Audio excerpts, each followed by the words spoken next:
कुरुक्षेत्र की महाभारत में नवीन जिंदल ऐसे चक्रव्यूह में फंस गए हैं जिसके बारे में हम आपको बताएंगे।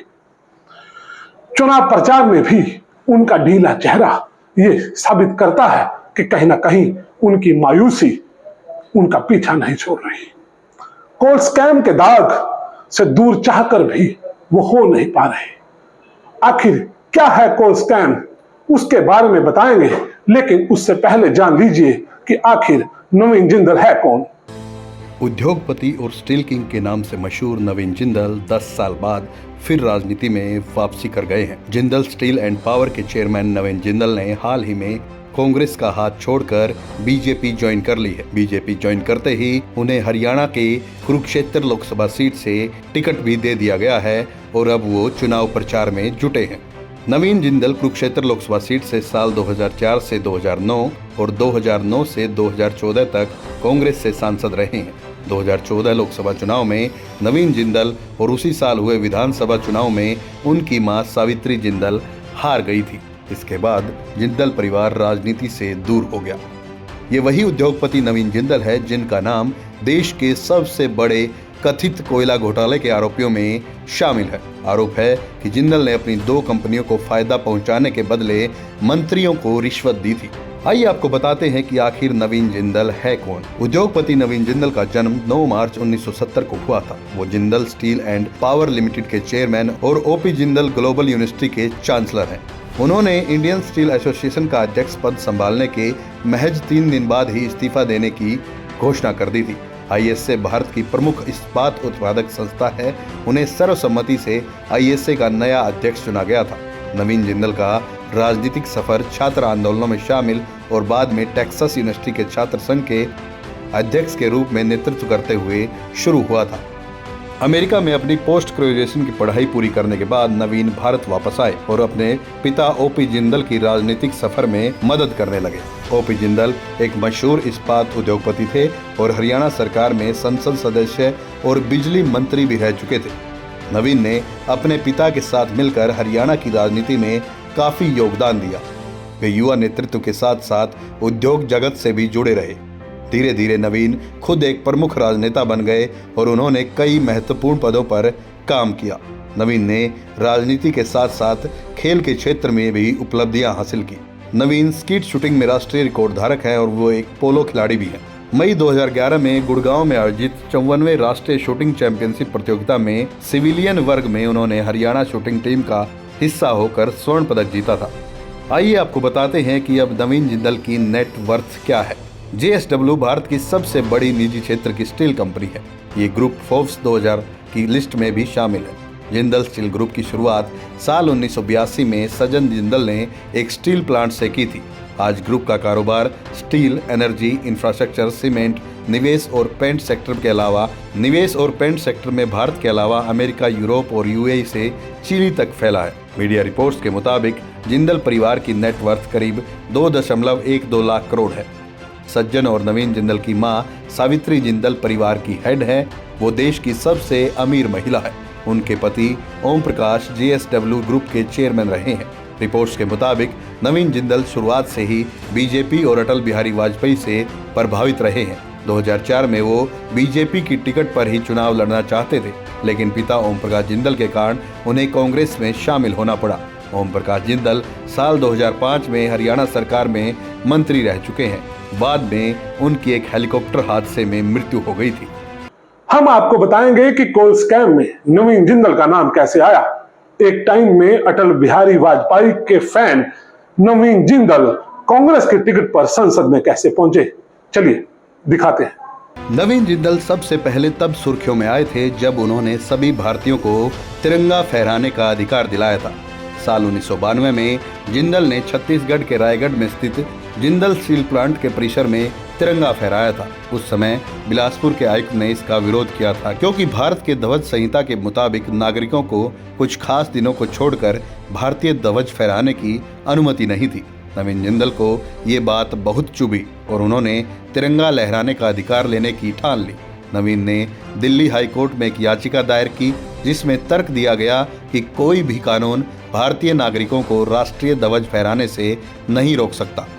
साथ ही भारत की ध्वज संहिता केवल भारत सरकार से जारी एक कार्यकारी निर्देश था, न कि कानून। सरकारी अधिकारियों के विरोध के बावजूद नवीन जिंदल ने अदालत का रुख किया और स्टील प्लांट परिसर से ध्वज नहीं हटाया, बल्कि सम्मान और गरिमा के साथ उसे लगातार फहराते रहे।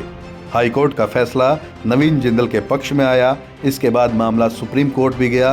करीब एक दशक तक लंबी लड़ाई लड़ने के बाद जनवरी 2004 में सुप्रीम कोर्ट ने ऐतिहासिक फैसला सुनाया। कोर्ट ने सभी नागरिकों को भारत का राष्ट्रीय ध्वज तिरंगा पूरे साल सम्मान और गरिमा के साथ फहराने की अनुमति दी। हालांकि नवीन जिंदल के नाम कुछ विवादों से भी जुड़े हैं। साल 2012 में नवीन जिंदल पर खनन आवंटन में अपनी कंपनियों को अनुचित तरीके से फायदा पहुंचाने के आरोप लगे। इसके बाद उनके खिलाफ कोयला ब्लॉक आवंटन मामलों में अनियमितताओं से जुड़े 3 मामले दर्ज हुए। एक मामला झारखंड के अमरकंडा मुर्गा दांगल कोयला ब्लॉक में अनियमितताओं से संबंधित है, जिसकी जांच सीबीआई कर रही है। दूसरे मामले में ईडी कोयला ब्लॉक आवंटन से जुड़े मनी लॉन्ड्रिंग की जांच का है। तीसरा मामला मध्य प्रदेश के उर्तन नॉर्थ कोयला ब्लॉक के आवंटन में कथित अनियमितताओं पर सीबीआई जांच कर रही है। आइए आपको विस्तार से बताते हैं कि आखिर ये कोयला घोटाला था क्या। साल 2012 का कोयला घोटाला भारत के सबसे बड़े कथित घोटालों में से एक था, जिसमें लाखों करोड़ रुपए का नुकसान हुआ था। ये घोटाला साल 2004 से 2011 तक मनमोहन सिंह सरकार के कार्यकाल के दौरान हुआ था। हालांकि मनमोहन सिंह को अदालत से क्लीन चिट मिल चुकी है। यूपीए सरकार ने अपने कार्यकाल में कुछ निजी कंपनियों को बिना नीलामी के कोयला खदानों का आवंटन कर दिया था। इन कंपनियों को कम कीमतों पर कोयला खनन करने की अनुमति दी गई थी। अनुमान है कि इस घोटाले से सरकार को 1.86 लाख करोड़ का नुकसान हुआ।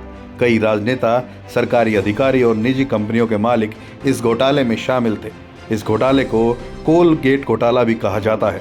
घोटाले की जांच सीबीआई और सीएजी द्वारा की जा रही है। साल 2014 में सुप्रीम कोर्ट ने एक फैसला सुनाते हुए देश की सरकारी कंपनियों को दिए गए कोयला ब्लॉक आवंटन रद्द कर दिए थे। ये कोयला ब्लॉक कई सालों से अलग अलग केंद्र सरकारों द्वारा दिए गए थे। इस फैसले से जिंदल जैसी कई बड़ी कंपनियों को भारी नुकसान भी उठाना पड़ा था। बीजेपी की टिकट लेकर मैदान में जिंदल कूद तो पड़े, लेकिन चुनावी नाम पर बैठकर जितनी आसानी से जीत दिख रही थी, धरातल पर यह मामला उससे उलट ही दिखा। हालांकि मायूस उनका चुनाव प्रचार तो हो रहा है, लेकिन चेहरे से साफ नजर आ रहा है कि कहीं ना कहीं मुश्किलें बड़ी हैं। नवीन जिंदल कुरुक्षेत्र के मैदान में कूद तो गए हैं, लेकिन नवीन जिंदल की मुश्किलें थमने का नाम नहीं ले रही। विरोधी तो उन पर सवाल लगातार खड़े ही कर रहे हैं। अंदर खाने की रिपोर्ट तो ये भी कह रही है कि बीजेपी के कार्यकर्ता भी नवीन जिंदल का साथ उस तरीके से नहीं दे रहे हैं जैसा उनका रुतबा है। हालांकि ये तो नवीन जिंदल ने भी नहीं सोचा था कि वो बीजेपी की टिकट पर चुनाव लड़ेंगे, तो ऐसा बर्ताव भी उनके साथ हो सकता है। कभी नवीन जिंदल मंडी में बोरी उठाकर ट्रक में डालते हैं, तो ज्यादातर जगहों पर छोटी छोटी नुक्कड़ सभाओं में भी भीड़ दिखाई नहीं दे रही है। नवीन जिंदल के चेहरे पर वो मायूसी साफ तौर पर दिख रही है। इस बात का अंदाजा आप ऐसे लगा सकते हैं कि जब भी मीडिया कर्मी उनसे अभय चौटाला और सुशील गुप्ता के बयानों पर जवाब मांगते हैं, तो उनके मुंह से सिर्फ एक ही लाइन निकलती है कि वो तो मेरे बड़े भाई। एक आम कार्यकर्ता से लेकर वोटर भी अंदाजा लगा सकता है कि आखिर इस मायूसी भरे जवाब के पीछे क्या राज छिपा है, जिसे नवीन जिंदल अच्छी तरह से बयां नहीं कर पा रहे हैं। क्या चुनाव से 1 महीने पहले ही नवीन जिंदल को अपनी हार दिखाई देने लगी है? क्योंकि जिस तरीके से उनके दौरे हो रहे हैं, वहां से मीडिया की रिपोर्ट्स भी यही कह रही हैं कि नवीन जिंदल की कुरुक्षेत्र के मैदान में राह आसान नहीं है। नवीन जिंदल को 1-2 नहीं बल्कि बहुत सारी मुश्किलों का सामना करना पड़ रहा है। सबसे पहले तो कुरुक्षेत्र लोकसभा एक किसान बहुल क्षेत्र है, जिसमें हर पार्टी के वोटरों की बड़ी संख्या खेती किसानी करने वाले लोग हैं। बताया तो ये भी जा रहा है कि नवीन जिंदल से लेकर सुशील गुप्ता अपनी रिश्तेदारियों को भुलाने में लगे हैं, लेकिन मंडी के वोटर भी नवीन जिंदल से दूरी बनाए बैठे। रही सही कसर नवीन जिंदल की अभय चौटाला ने पूरी कर दी है। जब से वो मैदान में उतरे हैं, वोटरों का रुख उनकी तरफ ज्यादा बढ़ा हुआ है।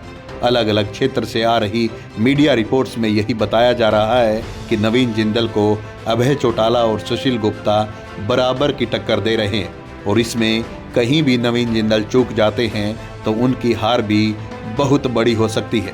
एक तरफ राजकुमार सैनी भी मैदान में ये कहकर कूद गए हैं कि इस बार जो सीट सैनी समाज को दी जाती थी वो भी बीजेपी ने उन्हें नहीं दी।